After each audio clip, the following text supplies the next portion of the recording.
Hi, everyone. Today I've brought up a very important topic for anyone who uses a glucose meter, the famous glucometer. But before we dive in, let me tell you a little story that will make you think twice before making some common mistakes. Imagine you're playing a super cool video game where you need to dodge obstacles to score points and advance to the next level. Now, picture yourself accidentally dodging the wrong obstacles, hitting barriers, and your score plummeting. Wouldn't that be frustrating? Well, using a glucose meter is a bit like that game. If you're not careful and make some mistakes, your results could be off, which can lead you to make wrong choices about your health. And guess what? That can be much more dangerous than losing a few points in a game. Think about it. If you don't use the meter correctly, you could be putting your health at risk without even realizing it. Your glucose levels could go out of control, leading to serious problems you might not even imagine. It's like playing with fire. Today, I'm going to show you the 12 most common mistakes people make when using a glucometer and how to avoid each one. Don't let these mistakes ruin your health game. Let's make sure you're playing by the rules and scoring all the points for a healthier, happier life. So, get ready to learn and protect your health. Stay with me and discover how to avoid these dangerous mistakes.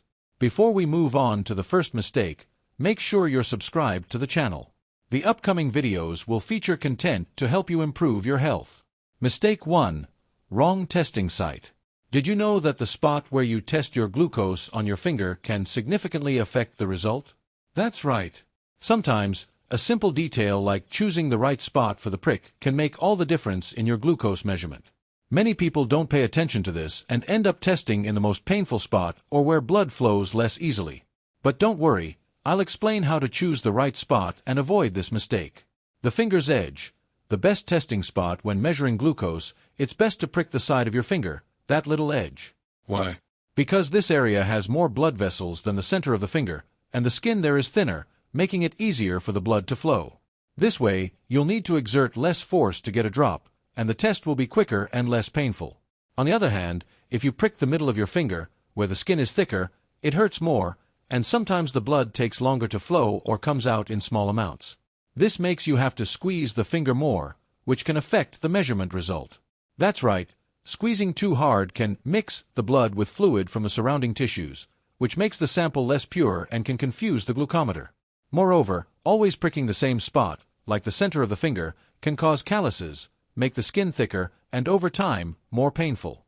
So, varying the prick site and opting for the edge of the finger is an excellent way to keep your fingers healthier and less uncomfortable. Rotating fingers is important. Another common mistake is always pricking the same finger multiple times a day. It's a shame, right? When you use the same finger repeatedly, it can get hurt, making the test increasingly uncomfortable. That's why it's important to switch fingers. Your hand has 5 fingers, so make sure to alternate. You can do a rotation among them, using a different finger for each measurement. This way, each finger has time to rest and recover between tests. This helps avoid calluses and injuries. And if you switch fingers, the prick will hurt less in the long run. Another cool tip: if you need to measure your glucose multiple times a day, it might help to even switch hands. Use the fingers on your right hand once, then the left, and so on. This spreads the effort and prevents one hand or finger from suffering too much. What to do when the blood doesn't flow? Sometimes, even if you prick the right spot, the blood might take a while to come out. This is more common on cold days when circulation is slower or when your hands are cold. But don't worry, there's a simple solution for this. Before testing, try warming your hands. You can rub them together or even place them under warm water for a few seconds. This improves circulation and makes it easier for the blood to flow. Just remember to dry your hands well before using the glucometer, because water or moisture can interfere with the measurement result. Another trick is to lower your hand so that the blood flows better to your fingers. If you raise your hand or keep it at a higher position than the rest of your body, the blood may have more difficulty circulating to the tips of your fingers. And, of course, never squeeze your finger too hard to make the blood flow. As I mentioned earlier, this can dilute the blood with other skin fluids and end up altering the result. Mistake 2. Not adjusting the lancet depth. Have you heard about the depth of the lancet? Many people don't even realize that you can adjust the lancet, the device that pricks your finger to draw a drop of blood. This is a very common mistake. If you don't adjust the depth of the lancet correctly, You might end up pricking your finger too superficially, which makes it hard for the blood to flow, or too deeply, which can cause pain and even injure your finger more than necessary. But don't worry, let's understand how this works and how to do it right. What is lancet depth? The lancet has a small needle that makes the prick on your finger. What many people don't know is that this needle can be adjusted to penetrate the skin more lightly or more deeply, depending on your needs. Most lancet devices have a setting that ranges from 1 to 5, for example. These numbers indicate the depth of the prick, with number 1 being the shallowest and number 5 the deepest. The right depth will depend on your skin type. If your skin is thin, a shallower depth may be sufficient. If your skin is thicker or you have calluses on your fingers, which can happen if you measure glucose very often, you may need a deeper setting for the blood to flow easily. How to choose the ideal depth? If you've never adjusted the lancet depth before, it's best to start with a medium depth, like number 3. This should be enough for most people. If the blood doesn't flow or comes out very little, you can increase the setting and try again. On the other hand, if you notice that the blood flows too quickly and easily, or if the prick hurts more than expected, you can decrease the depth. Remember that the shallower the depth, the less painful the prick will be. The goal is to find the ideal point, a depth that allows a good drop of blood to flow out without causing too much pain. Beware of too high depth. A very common mistake is using the highest depth, thinking this will always ensure the blood flows more easily. In fact, using too high a depth can cause more pain and discomfort than necessary. When you use the maximum depth without need, the prick on your finger becomes larger, which can even hurt the skin, especially if you have thin or sensitive skin. Additionally, a deeper prick can cause excessive blood flow, which is also not ideal. You only need a small drop for the measurement, so there's no need to create a larger wound than necessary. Adjust the depth for each finger. Another important point is that the thickness of the skin can vary from finger to finger.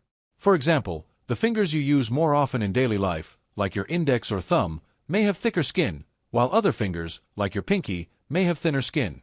Therefore, it may be necessary to adjust the lancet depth according to the finger you're using at that moment. If you're pricking a finger that already has thicker skin or that has been pricked many times, it might help to increase the depth. If it's a finger you don't use as often for testing, a shallower depth may be sufficient. The importance of changing the lancet. Another very common mistake related to using the lancet is not changing the needle frequently. Many people end up reusing the same needle multiple times because they think it's more practical or that it doesn't make a difference. But this can be a big problem. When you reuse the same needle several times, it becomes dull and less sharp. This means that over time, the prick starts to hurt more because the needle can't penetrate the skin cleanly. Additionally, a needle used many times can become contaminated with bacteria, increasing the risk of infections. Ideally, you should change the lancet needle every time you do a new test. This might seem a bit tedious at first, but it makes a huge difference in your experience. A new needle is sharper and causes less pain, in addition to being much safer. To ensure you're using the correct lancet depth and avoiding unnecessary discomfort, remember these tips. Adjust the depth according to your skin type. If your skin is thin, start with a shallower depth, lower numbers. If it's thicker, increase it slightly. Avoid using a very high depth unnecessarily, as this can cause more pain and hurt your finger. Experiment with different depths for different fingers, adjusting based on the thickness of each one. Change the lancet needle with each new test to avoid pain and the risk of infections. With these tips, you'll see how measuring glucose can become much more comfortable and safe. Adjusting the depth is a simple detail, but it makes all the difference in your daily routine. Have you heard that it's possible to adjust the lancet? Share with us in the comments if you've made this adjustment. Mistake 3. Not washing hands before testing. It may seem trivial, but did you know that not washing your hands before measuring glucose is one of the most common mistakes and can cause significant confusion in the results? Yes, our hands come into contact with so many things throughout the day that even a tiny bit of fruit juice or a crumb of bread can completely alter the glucose value that appears on the device. That's why washing your hands before performing the test is a super important step. Let's understand why this happens and how to do it correctly. What happens when you don't wash your hands? Imagine this: you just ate an apple, or you grabbed a piece of chocolate to snack on. Even if it's a small amount, the sugar residues left on your hands can interfere with the test. The glucometer is very sensitive, and if you prick your finger with any trace of sugar present, the device might detect that sugar as if it were in your bloodstream. The result: a much higher number than the actual value, which could cause you unnecessary worry. Even if you haven't eaten anything sweet, it's common to touch objects throughout the day, like doorknobs, remote controls, or even kitchen surfaces, which can have food residues or other substances that alter the glucometer reading. This means that something as simple as touching a piece of bread can change the result of your test. And what happens when the value is wrong? When you trust a glucose value that is incorrect due to residues on your hands, you might make wrong decisions about what to do next. For example, if the glucose value is higher than it really is, you might think you need to take more medication or insulin than necessary, which could lead to a dangerous drop in glucose levels, known as hypoglycemia. This can cause dizziness, fainting, and even more serious situations, depending on the severity. On the other hand, if the value is lower than it should be, you might think everything is fine and not take the necessary steps to manage your glucose, which also poses long-term health risks. How to wash hands properly? The solution to avoid all this is very simple. Wash your hands before measuring glucose. But be careful. Not just any kind of washing will do. Here are some tips to ensure you're doing it the right way. Use soap and warm water. The combination of water and soap is the best way to ensure your hands are free of any residues. Wash well, scrubbing mainly the tips of your fingers, where you'll be testing. Avoid using hand sanitizer. While hand sanitizer might seem like a practical solution, it doesn't remove food or sugar residues as effectively as water and soap. Additionally, alcohol can dry out your skin and make the prick more painful. Dry your hands well. After washing your hands, dry them completely before doing the test. If your hands are wet, it can dilute the blood drop and alter the test result. Also, using a clean towel is essential to avoid contaminating your fingers right after washing. And what if you can't wash your hands? Sometimes, you may not be at home or in a place where it's easy to wash your hands with soap and water, like when you're in the car, at work, or in a public space. In these cases, what should you do? If you can't wash your hands, the second best option is to use alcohol-free wet wipes designed for skin cleaning. They're not as effective as soap and water, but they can help remove lighter dirt. Another tip is to discard the first drop of blood that comes out after pricking your finger if you couldn't wash your hands. This is because the first drop may be more contaminated with skin residues, while the second will be purer. Avoid touching surfaces or objects right after cleaning your hands, as this can bring back residues from those surfaces.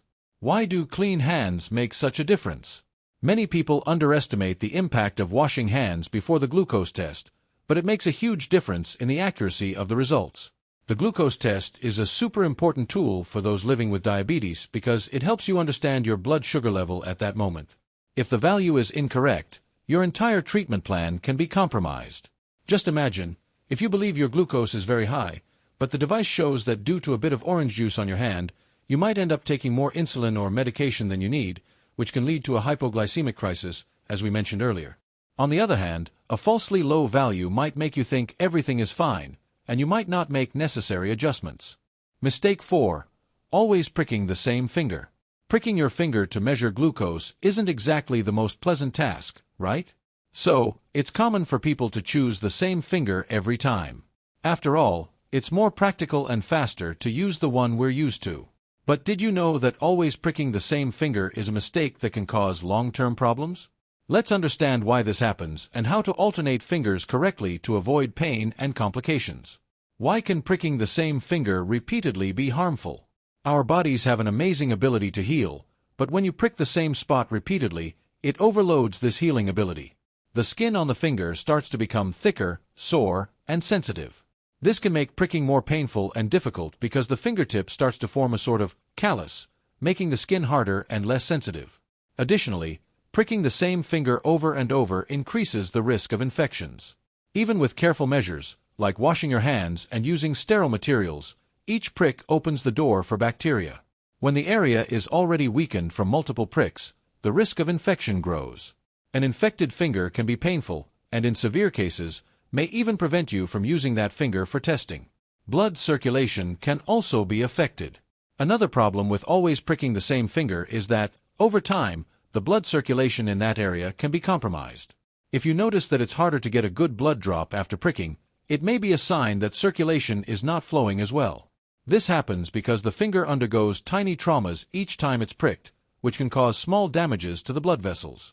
Without good circulation, blood takes longer to come out, and you may end up squeezing the finger too much to get the needed drop. This pressure can change the composition of the blood, resulting in a less accurate glucose reading. How to alternate fingers the right way. The solution to avoid these problems is simple.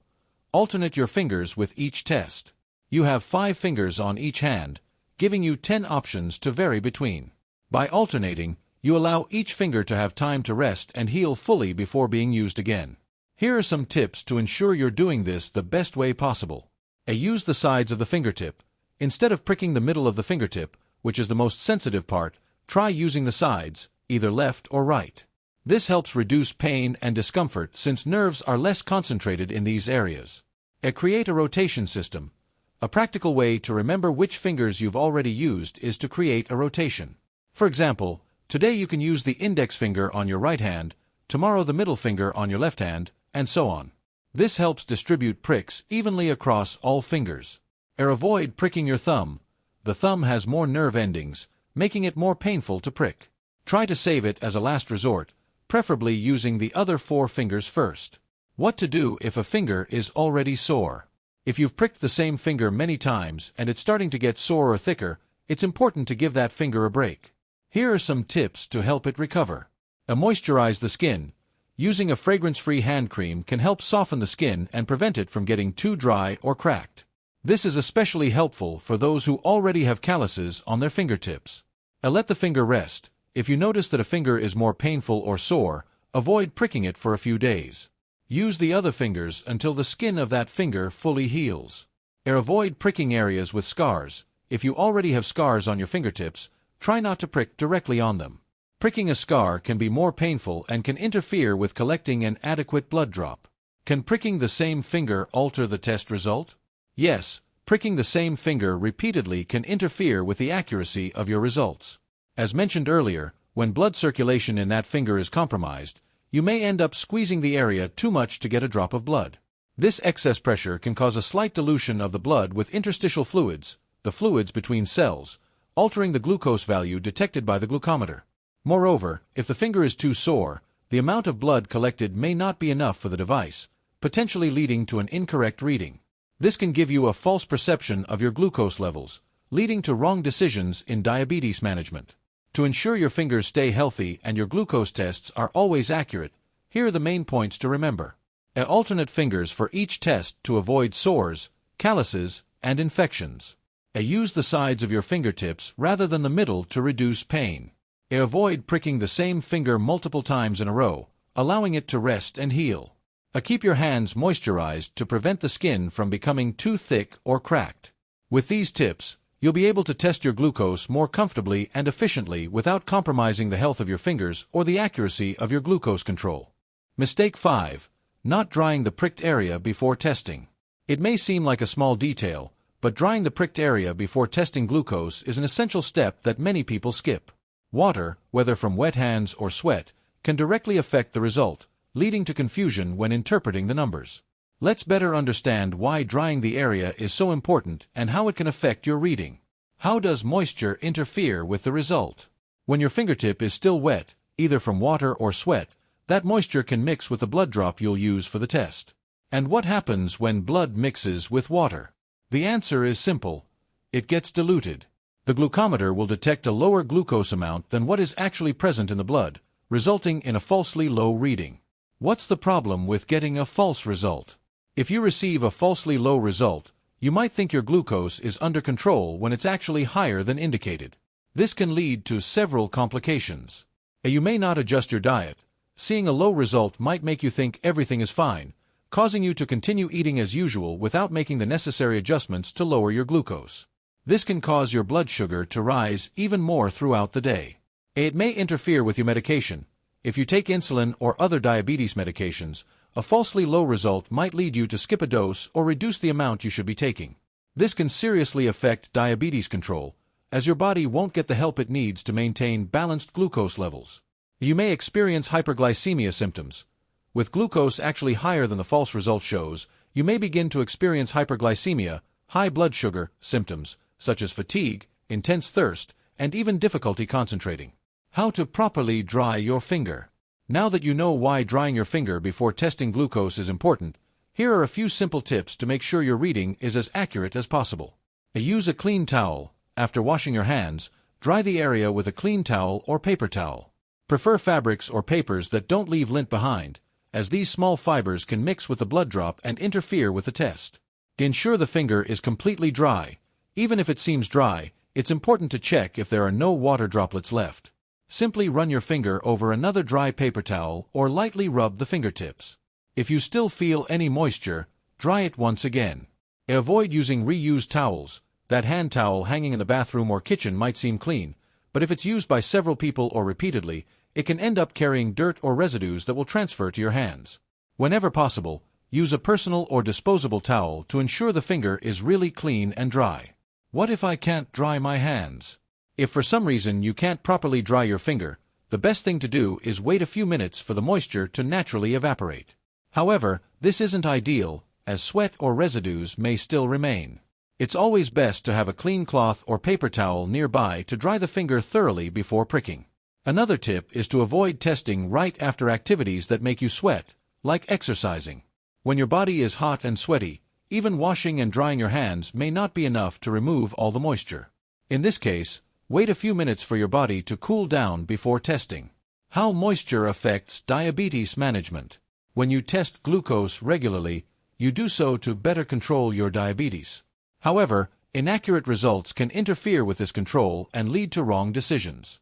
A falsely low result due to moisture on the finger may cause you to relax with your diet, exercise, or medication. Over time, this can lead to less effective diabetes management, increasing the risk of complications. If the glucometer's numbers aren't accurate, you may underestimate your actual glucose level, unknowingly missing opportunities to take important steps to keep it in check. This is why drying your finger is more than a minor detail. It's a crucial step to ensure the result truly reflects what's happening in your body. Before we continue, I noticed you haven't liked this video yet. If you're enjoying the content and want to see more videos like this, leave a like. Your support is very important to us and helps us bring the best content to you. Mistake 6. Using the same finger repeatedly to measure. Many people, out of habit or convenience, tend to use the same finger every time to measure their glucose. This may seem harmless at first, but over time, it can cause issues both with the accuracy of the measurement and the person's comfort. Using the same finger repeatedly can lead to pain, skin hardening, and even injuries. Let's understand why it's important to rotate fingers and how this can improve the glucose monitoring process. Why shouldn't I use the same finger all the time? When you prick the same finger repeatedly, the skin on its tip starts to thicken, forming calluses. This hardening is the body's natural response to protect the skin from continuous irritation. However, this thicker skin can interfere with the accuracy of the glucometer reading. Here's the problem. When you prick an area that's already hardened, it becomes harder for blood to flow properly. The glucometer requires a sufficient and fresh blood sample to calculate glucose levels correctly. If the sample is too small or of poor quality, as in areas with calluses, the result may not be as accurate. Additionally, repeated use of a single finger can cause pain and discomfort. Over time, that area may become sensitive, making each measurement more painful. This can discourage people from monitoring their glucose as frequently as needed, which, of course, compromises diabetes control. How to choose other fingers. Ideally, you should use all the fingers on your hands for measurements, always rotating the site of the prick. This helps avoid wearing out one particular area and allows the skin time to heal between measurements. Some tips for choosing other fingers include: use the sides of the fingers. The sides of the fingertips tend to be less painful and have good blood circulation. Also, pricking the sides helps avoid making the center of the fingertip, which is often used in daily tasks, sore or calloused. Alternate between hands. There's no need to always use just the right hand or just the left hand. Switching between both hands helps distribute the work of providing blood samples, preventing one side from becoming overworked. Avoid always using the thumb and index finger. Although you can prick any finger, the thumb and index finger are the ones we use most often for daily tasks like holding objects, writing, or typing. Therefore, these fingers can become more sore if used frequently for glucose measurements. It's better to use the other fingers on the hand. How to create a rotation routine. To ensure you don't always use the same finger, it's worth creating a small rotation routine. This may seem difficult at first, but over time it will become automatic. Here are some suggestions. Use one hand per day. An easy way to remember to switch is to use one hand to measure glucose one day and the other hand the next day. That way, you already know that if you use the right hand today, tomorrow will be the left hand's turn. And number your fingers.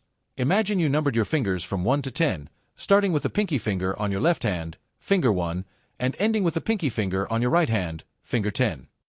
Every time you measure your glucose, use the next finger in the sequence.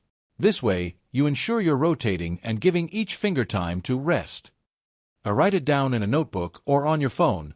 Another way to keep effective track is by quickly noting which finger you used for the last measurement. This can be done in a small notebook or even in a notes app on your phone. This way, you don't have to rely on memory and can be sure you're alternating fingers. Mistake 7.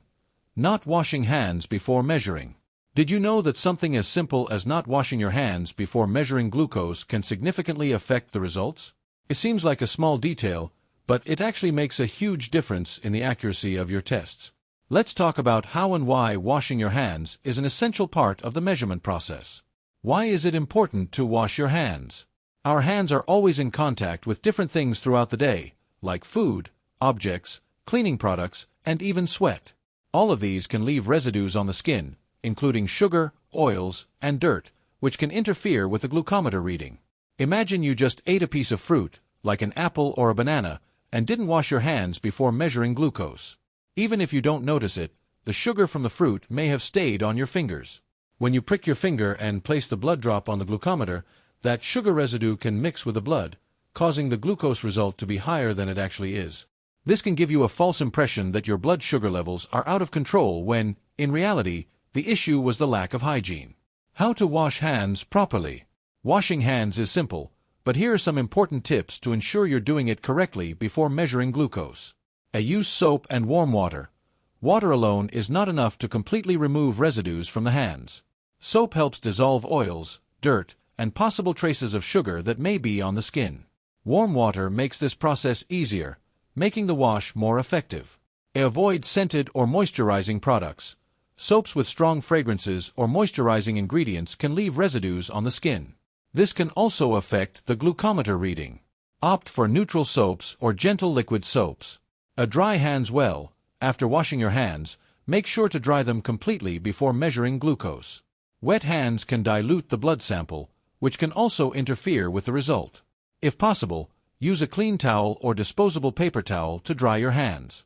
What to do when it's not possible to wash hands? Sometimes, you may need to measure glucose in a situation where you don't have easy access to water and soap, like when you're away from home or in an emergency. In these cases, it's important to know how to improvise safely. Use alcohol-free wipes. Wipes can be a good alternative when you can't wash your hands. They help quickly and easily remove dirt and residues. Be sure to use wipes that don't contain alcohol or fragrances to avoid interference with the test. Use hand sanitizer with moderation. Hand sanitizer is another alternative that can be useful, but care is needed. If you use hand sanitizer to clean your hands, wait for it to dry completely before testing. The alcohol itself doesn't directly affect the result, but if there are still liquid residues on the skin, it can dilute the blood drop and influence the reading. Squeeze out an extra blood drop. If you're in a place where you can't wash your hands or use wipes, one option is to squeeze out the first blood drop and discard it. This can help remove any surface residue on the finger and ensure the sample used for testing is cleaner and more accurate. Error 8. Glucometer margin of error. The glucometer is an essential tool for people with diabetes as it measures blood glucose and helps in managing the condition. However, a common mistake is not considering the margin of error of the device, which can lead to incorrect interpretations of the results. Let's better understand what the margin of error is and how to deal with it. What is the margin of error? The margin of error refers to the acceptable variation between the result obtained from the glucometer and the actual blood glucose level. No device is 100% accurate all the time, and a certain margin of error is considered normal. This margin can vary from one device to another and may influence the readings you receive. Why does the margin of error occur? Differences between devices. Different brands and models of glucometers may have varying margins of error. This means two devices can show slightly different results, even when you're using the same method and blood sample. Device quality.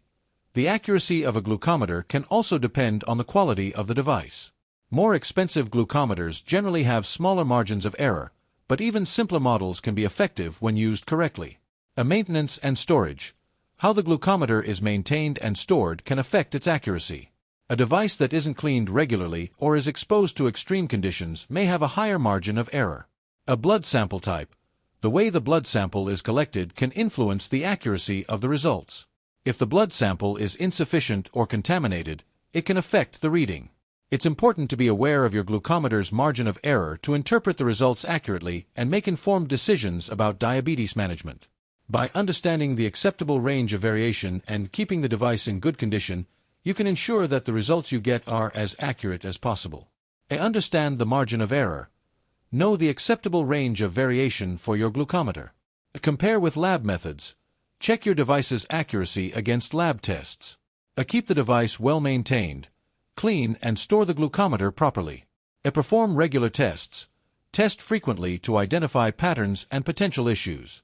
Hey everyone! Now that we've talked about all 8 common mistakes when using a glucose meter, here's one last super important tip.